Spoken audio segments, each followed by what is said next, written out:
There is a piece of ginger sitting in your kitchen right now, maybe in the fridge, maybe shoved in a drawer. You bought it for one recipe, used a thumb-sized piece, and pushed the rest somewhere to shrivel up and get thrown out next week. That happens in almost every kitchen, every week. I know because I did it for years. Turns out that was the wrong call. That leftover stub could be growing you a full harvest by this time next year. In a pot, on a balcony, on a windowsill, anywhere that gets decent light. If you have a garden, it grows there too. But a container means you can grow it anywhere, move it with the seasons, and bring it inside before the cold hits. It asks almost nothing from you once it is set up. A thumb-sized piece of root can spread into a plant nearly 3 feet wide underground. That is your harvest, all growing from one stub you were about to throw away. Here is exactly how to do it. Step 1. Start with the right piece of root. Not all ginger from the grocery store will grow. Go organic. Organic ginger is not treated with synthetic growth inhibitors, so it sprouts reliably. Look for a piece that is firm, plump, and has small bumps on the surface. Those bumps are the growing points, called eyes, where the shoots will emerge. A shriveled or soft ginger is past its useful life. Fresh and firm is what you want. Regular supermarket ginger is often treated with a growth inhibitor that stops it from sprouting, which is how stores keep it shelf-stable for months. If you plant a treated piece, nothing happens, but now you know which one will do. So once you have your piece, soak it in warm water overnight. This wakes it up and softens the skin. If it is conventional ginger, the soak also helps rinse off any surface inhibitor. The next morning it is ready to go. One detail matters. If your ginger has several eyes, plant a piece at least 2 inches long with 2 or 3 good eyes. That stored energy feeds the first shoots before roots take over. Next, the container, and the size of it matters more than you'd think. Step 2. Choose the right container. Most people pick the wrong pot, not because they do not care, because nobody told them ginger grows sideways. The underground stems, called rhizomes, which is just the technical name for the fleshy root-like part you cook with, spread horizontally through the soil, branching outward from the original piece you planted.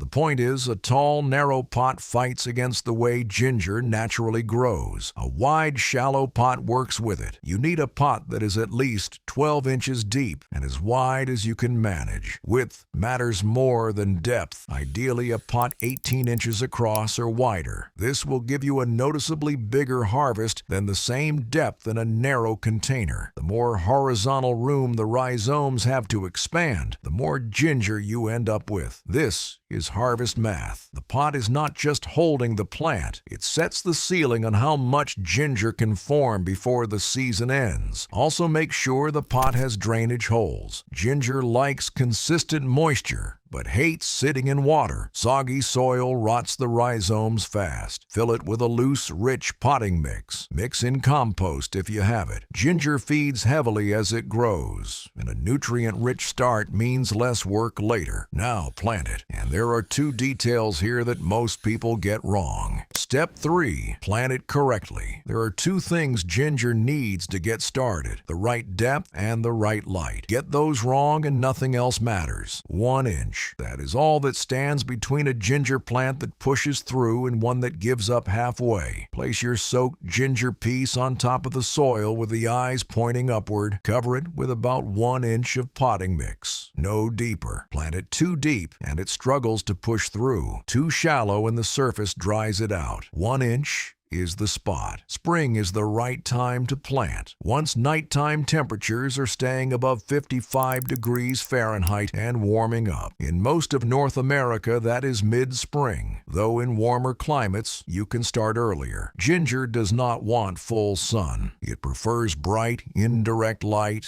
or morning sun with afternoon shade. A spot that gets a few hours of direct sun in the morning and filters to shade in the hottest part of the day is ideal. soil. Too much direct afternoon sun scorches the leaves and stresses the plant. I have the same policy. Afternoon in August, I am not standing in full sun either. Indoors, a bright window works well. From here, the hardest part is doing nothing. Step 4. Once it starts growing, one piece of advice: leave it alone. Water it in after planting, then step back. Ginger sprouts slowly. It can take 3 to 5 weeks for the first shoots to appear. In that time, the rhizome is developing roots underground and getting ready to push. Do not overwater while you wait, and do not dig it up to check. Ginger usually rewards you for doing less. Once ginger is growing, it wants consistently moist soil, not wet, not bone dry. Check it every few days. If the top inch of soil is dry, water it. If it is still damp, leave it. Overwatering is the most common way to lose a ginger plant. When in doubt, hold off. Every 6 to 8 weeks, give it a feed with an organic liquid fertilizer. Ginger is a heavy feeder over its long growing season, and light regular feeding keeps it pushing out new rhizomes without demanding much from you. Here is the check. Green leaves mean it is happy. Pale leaves mean hunger. Crispy brown edges usually mean heat, direct sun, or drying soil.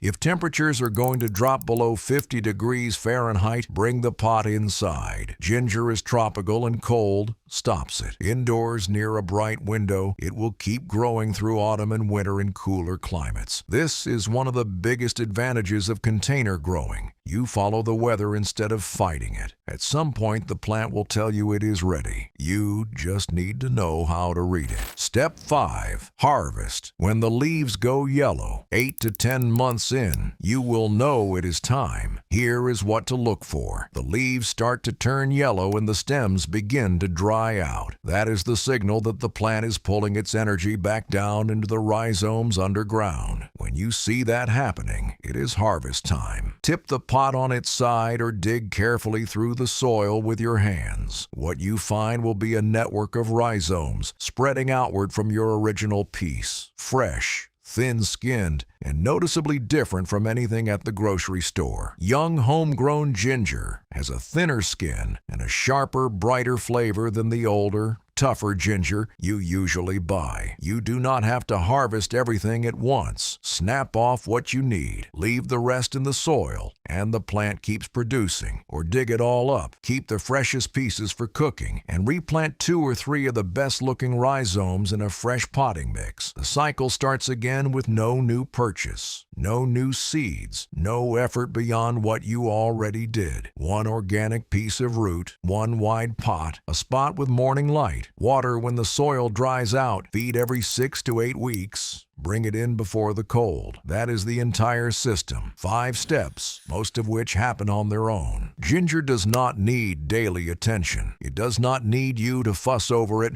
or check on it every morning. It just needs the right start, and then it gets on with growing while you do other things. The leftover stub in your fridge right now is not food waste. Plant it this weekend. In 8 to 10 months, you will pull it out of the pot and taste ginger that is sharper, fresher, and nothing like the tough, fibrous pieces at the supermarket. Barely any work, and better ginger than you have ever had.